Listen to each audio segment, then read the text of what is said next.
Avez-vous déjà eu un dialogue ou une relation pendant ou après laquelle vous et l'autre personne vous êtes senti mal à l'aise?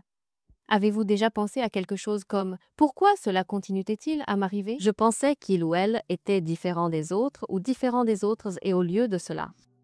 Avez-vous déjà été surpris par la façon dont les choses se sont déroulées et vous êtes-vous rendu compte, entre-temps, que vous aviez peut-être déjà vécu une situation similaire ou très similaire? Si votre réponse est oui, il est très probable que vous ayez participé à un jeu. Je me présente, je suis Myriam Lopa, psychologue à l'ISTI, formatrice et auteure de livres de développement personnel. Et aujourd'hui, je veux vous dire quelque chose sur les jeux psychologiques. Dans l'analyse transactionnelle, un jeu psychologique est un modèle rigide qui se déroule selon des règles prédéterminées, exactement comme s'il s'agissait d'un jeu d'échecs, sauf qu'il s'agit d'un mécanisme inconscient qui conduit à la déception et à la frustration de chacun.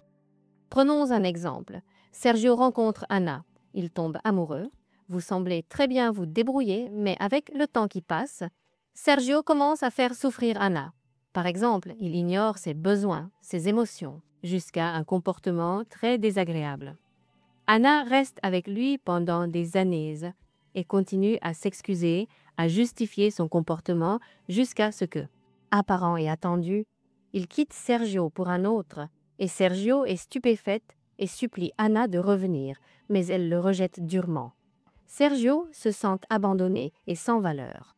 Alors essayez peut-être de comprendre ce que cette autre personne a qu'elle n'a pas. Ce qui est étrange, c'est que tout cela est déjà arrivé à Sergio d'autres fois. C'est à accent grave dire au moins 2 fois. Ce n'est pas qu'il est idiot, et il est clair que les rôles pourraient aussi être inversés. Personne ne veut que je le blâme. Mais Sergio joue le jeu que Berne a appelé Give me a kick. Berne est le fondateur de l'analytique transactionnelle.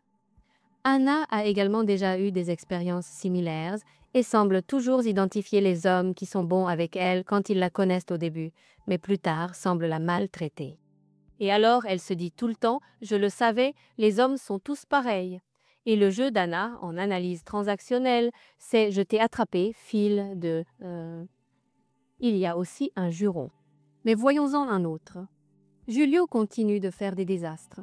Chez quelqu'un, il renverse du vin sur le sol, des salis partout, de manière désordonnée. Au bureau peut-être brise-t-il les douleurs des collègues, les bibelots, semble-t-il. Je ne le fais pas exprès, mais il y a tellement de petites choses constantes pour lesquelles il doit toujours s'excuser et espérer être pardonné. Maintenant, sommes-nous sûrs que c'est aléatoire? Alors, comme mon père me l'a dit un jour, quand quelque chose ne se produit qu'une seule fois, c'est une coïncidence, 2 fois une coïncidence, 3 fois une attaque directe. Il est donc possible que Giulio joue le jeu du maladroit, de sorte qu'il obtienne ainsi l'attention, le pardon et puisse se plaindre, se transformant en victime si quelqu'un le gronde. Ce n'est pas que Giulio soit égoïste, mais dans son inconscient, comme celui de Sergio et Anna, des mécanismes profonds, très profonds se sont établis, à travers lesquels il essaie d'obtenir des caresses émotionnelles, c'est à accent grave dire de l'attention. Alors, comment savoir si nous jouons? Eh bien, il y a des indicateurs. Tout d'abord, les jeux sont répétitifs, de sorte que chaque personne peut dire qu'elle joue à son jeu préféré encore et encore. Ensuite, les jeux ne présupposent pas la conscience et sont automatiques. Il ne faut donc pas penser à la mauvaise foi. Surtout, les jeux finissent par avoir des joueurs qui ont une émotion désagréable à l'intérieur, même s'ils répètent leur propre jeu plusieurs fois en trouvant d'autres personnes et que ces jeux s'intègrent au leur. C'est pourquoi ils m'arrivent tous. Si vous y réfléchissez un peu attentivement, vous pouvez vous aussi identifier à quel jeu vous jouez et réussir avec les bons outils.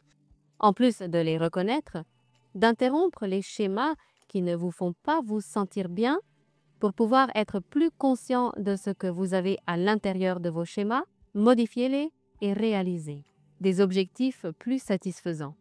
Et donc, nous pouvons nous demander, mais à quel jeu jouez-vous? Vous êtes-vous déjà posé la question?